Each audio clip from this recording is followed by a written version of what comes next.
This video is one of a three-part series showing you the principles and techniques I use to make a visually engaging and effective flyer that's also print ready.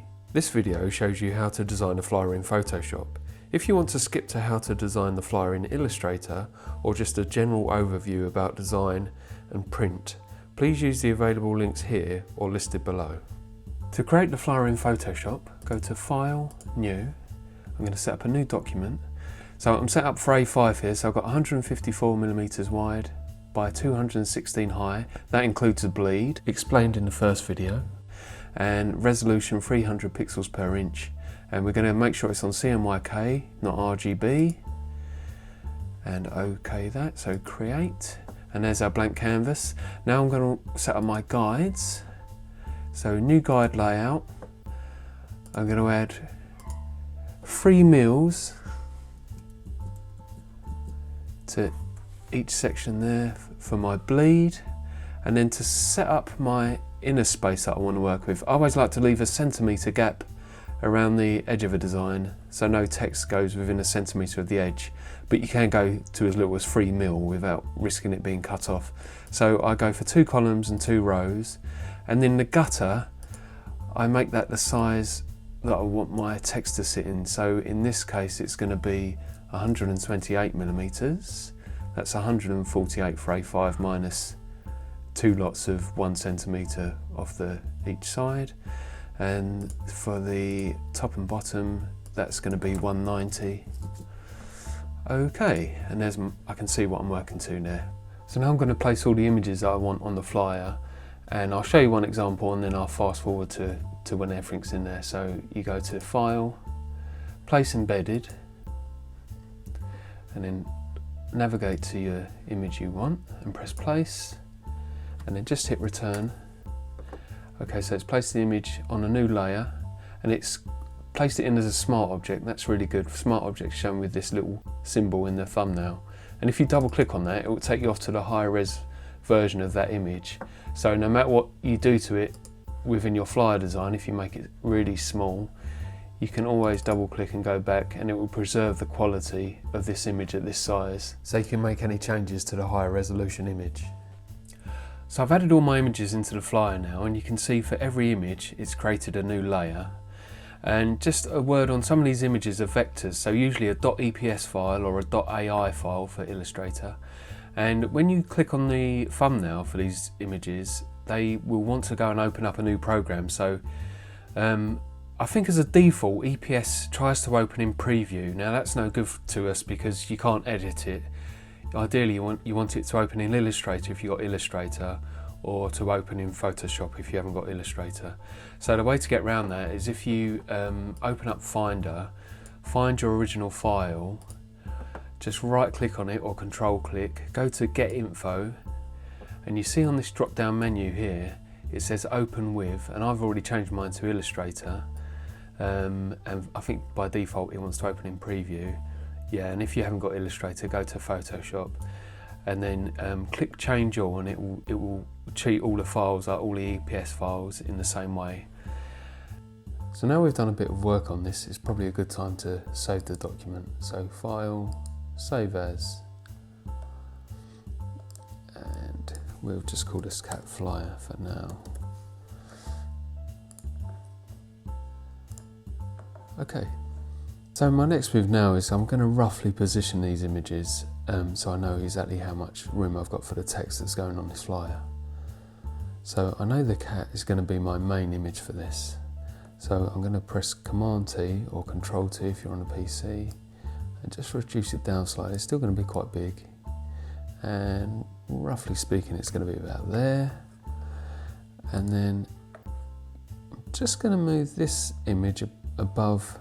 At the moment I can see this image dominant behind, but I just want to work on this image next. I'm going to move it, just grab it and move it up above that layer so I can see that, and I'm going to again transform it.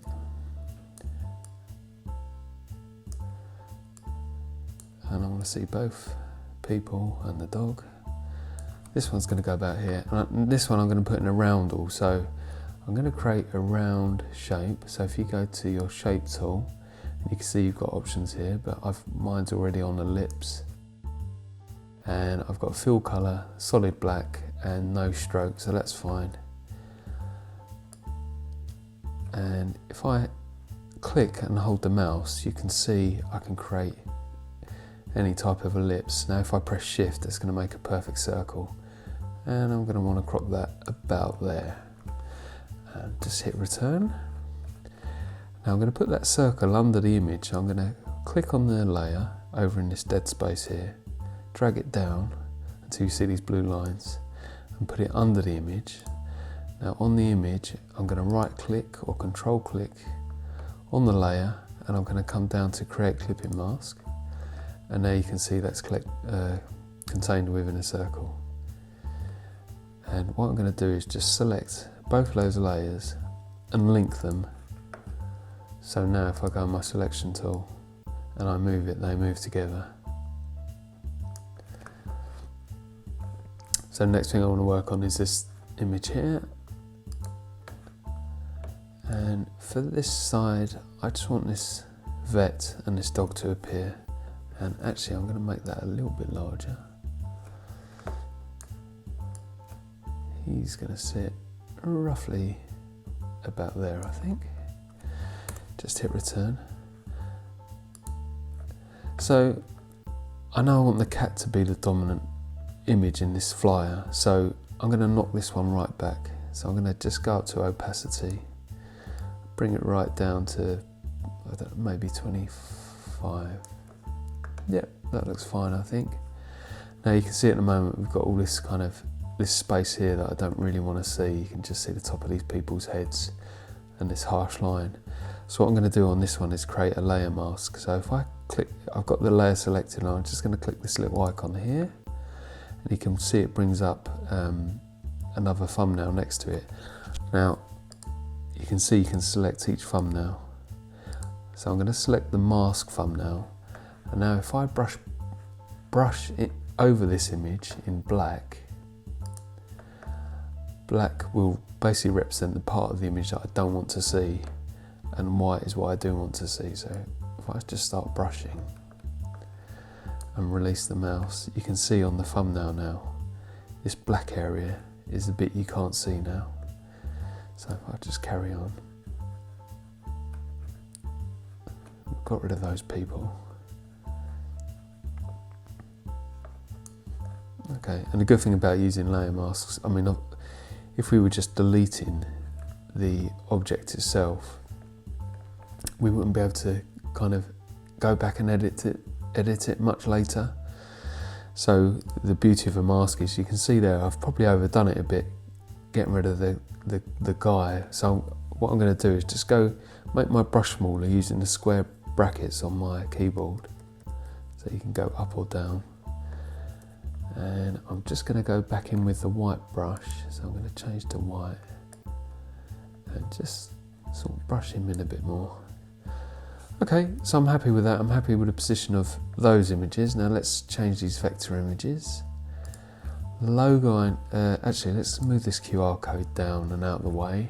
So again, on my selection tool, grab your QR code, and this is going to end up down here somewhere. And then let's grab our social images. At the moment they're way too big, so again, Command or Control T, bring the size of those right down. And I'm going to move those right to the edge of my margin guide.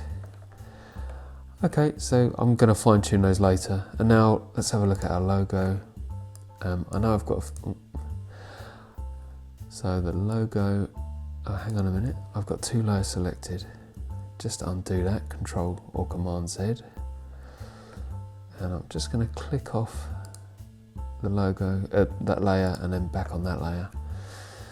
Okay, so I've just got the logo selected now. Command T, and I'm just going to make the size of this considerably smaller, and that's going to go right to the very top of my margin. Now, if I want to just hide these guys to see what I've got, I can press Command colon, and it will just hide them, and that'll give me a nice idea of what I'm working with at the moment. And there's Command colon again. Okay, so now it's time to get the text into this flyer, and we can start looking at adding some colours as well. To add text to this now, I've just been off to a separate document and copied some of the text that's going on here, and then I'm going to click this type tool, click once and then paste my text, and at the moment you see it's very small, 2.8 point, and I'm going to select all that by pressing Command A and just ramp that up for now to something like that, and selection tool and just position it. So that's my headline. I'm going to worry about typefaces and everything else just at the next stage. So I'm going to get all the other text that's going to go in here roughly at the right size, and then we can get on to fine tuning. All the text is added now, and obviously it doesn't look in any way designed, but you can see for every section of text I've added, it's created a new layer. And you can see now I'm starting to get quite a few layers, so we might have to organise those in a little while. And it's probably a good time to just save your document while you've done all that. And now what I'm going to do is, I think I'm going to match all this text up to match the font in the logo, which is Montserrat. So I'm going to select all my text layers, and you can open your character window by pressing here, but if you're not seeing that, you go to Window, Character, and I'm gonna start typing in Montserrat. And just for now, I'll just pick regular. I'll change the weight of the separate bits shortly. So I've got all those layers selected, and I've just changed this to Montserrat. And I'm gonna go straight to her headline, which is at the bottom here. And again, with my type tool, I'm going to just select that type, and I'm going to change the colour of that. So I'm going to click in this colour thumbnail here, and then it gives you the option to change the colours here, but if you go out of this window, it gives you a little colour dropper, and I'm going to match this up to the blue in the logo. It's a very dark blue. Okay. And for the header as well, I'm just going to change that for now, and probably for the finished thing to extra bold. And I can go back to selection and just move that around a little bit. Okay, so now I'm going to go through and just change the colours and the typefaces for all these other sections, and I'll be back. I've put all the text in now, and I've just changed the weight of some fonts and changed the colours just to break things up, and I've just had to jiggle the images around a little bit to make things fit. And at this stage I just want to show you a couple of tips. So now we can start going in and fine tuning. So by using Command plus and minus on the keyboard, I can zoom in, and if I press space bar, I can get the hand tool and position to where I want to be. And I just want to make sure these three bodies of text are aligned to the left. You can see that's certainly off. So by pressing the layers, so there's our fine text, and I'm going to put my finger on Shift and click all three of those layers, and you can see you've got align options up here, alignment. So I want them to align to the left, and I just need to check my settings and make sure. Now at the moment it's going to align it to the canvas, and I want to align it to the selection. So three layers selected, and I'm going to align them to the left, and now they're neatly aligned. And while I've got my selection tool selected, I'm just going to grab it all and make sure that I'm right up against my guides that I set up earlier. And now I can zoom out again, and I know that that's nicely aligned. And another thing I want to show you is I've got this kind of offer here, and it's made up of quite a few different elements. So just to make things a little bit clearer, I'm going to select all the separate elements from that group, again by pressing Shift, selecting all the layers, and then if I just hit this folder here, it will group them into a folder. And where's my folder gone? And then you can rename it by clicking where the name is, clicking twice, and I'll just name that offer. The next thing I want to do is add a a block of colour behind this section here, this to break up this section of text, and also I want to add another roundel around this offer. So if I go to our shape tool, and this time I'm going to select the rectangle, and at the moment it's set to this dark blue, so I'm going to double click this, and what you can do is you can go to this colour picker option here, and again it will bring you up the eyedropper tool, and you can pick the pink out of the logo, which actually I've already done,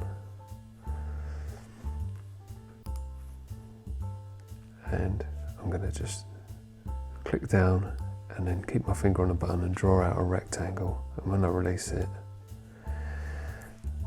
there's a pink rectangle. Now obviously I want to move this layer down below the cat.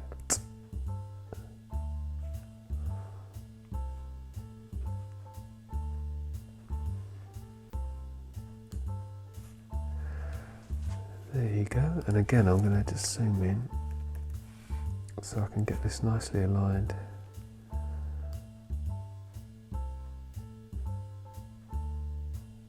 There.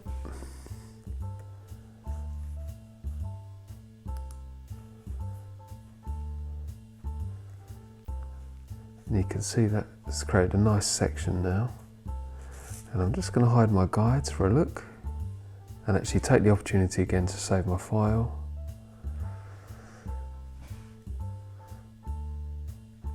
Okay, and now I'm going to add a circle behind this offer. So if we go into our offer folder,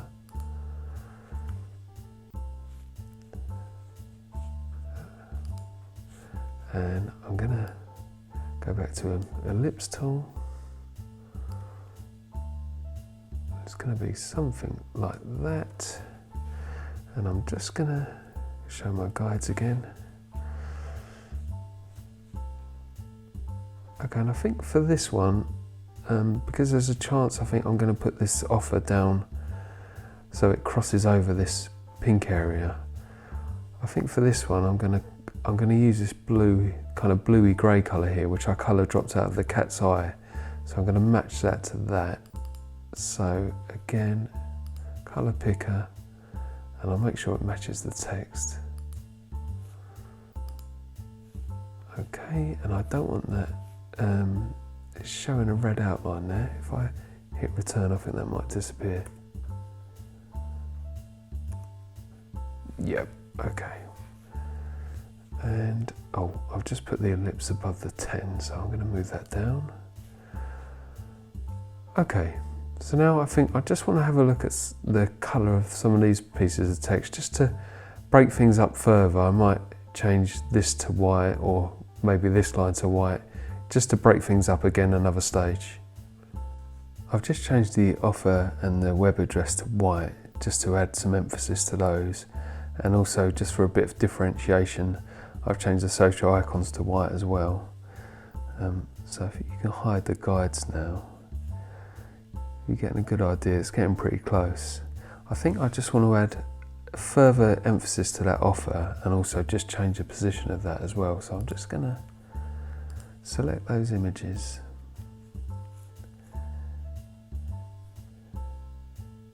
And I'm going to move those down. And I want to make sure my text doesn't go over my guide. And I feel I might go a little bit bigger on that as well. Maybe something like that. Okay, and I think to make that kind of stand out a little bit more, I'm just going to, with the folder selected, I'm just going to add a drop shadow to that. So I'm going to go to my FX button here, and go to drop shadow, and I think I just want that shadow coming in this direction a little bit more. I'm quite happy about it not being a blurred shadow. I think that kind of sharp shadow suits the sort of branding of this leaflet. Okay, I think that looks pretty good. We'll hide the guides again just for a look. We're getting pretty close now. Might move this down a little bit more actually. Just make sure we've got everything selected. Just going to come down a bit more. Yeah, that's quite nice the way that's hitting the curve of the cat there. Maybe a tad up. Okay, and we're getting some nice shapes. We've got a kind of nice line going through here, and this kind of nice equal curve here as well. I'm just going to add further emphasis to this code by adding a dotted line on the outside of this circle. So if you go to your layer with the ellipse, and then you go to the shape tool, and it'll show you your fill and your stroke here. So for my stroke, I want white. I'll just pick that white from there. And if you come to this drop down menu, you get these options, and I'm going to go for this dashed line. And you have more options as well, so you can kind of pick the gaps between the dashes and the length of the dashes. But let's just have a look at that one. Okay, and I think if I zoom in, actually that's far too small. Okay, so let's edit that. I think certainly to start with I want it a bit thicker. Just going to zoom out to get a bit of context. I think I quite like that actually. I'm going to leave it like that. Okay, so deselect it. Okay, so I'm happy with that, and I think the final little touch I want to give to this flyer is I just want to add a little bit of shadow under the paws of this cat, just to add a bit of professionalism. So let's find our cat.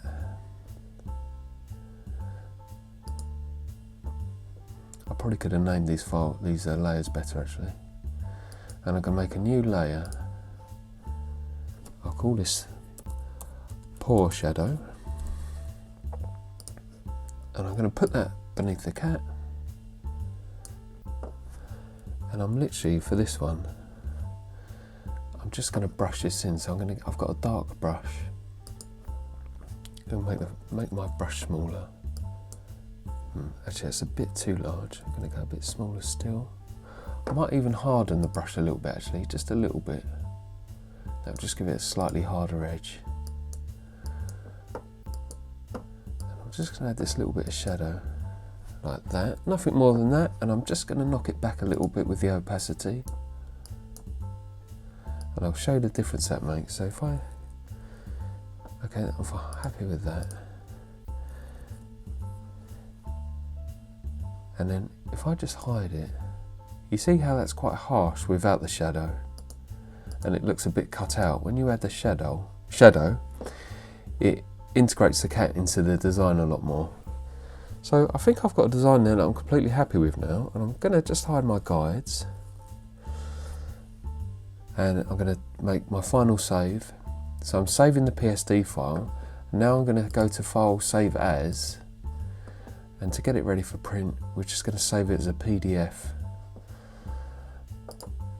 Photoshop PDF, cat flyer, save it, and just save it as a high quality print, and then save your PDF.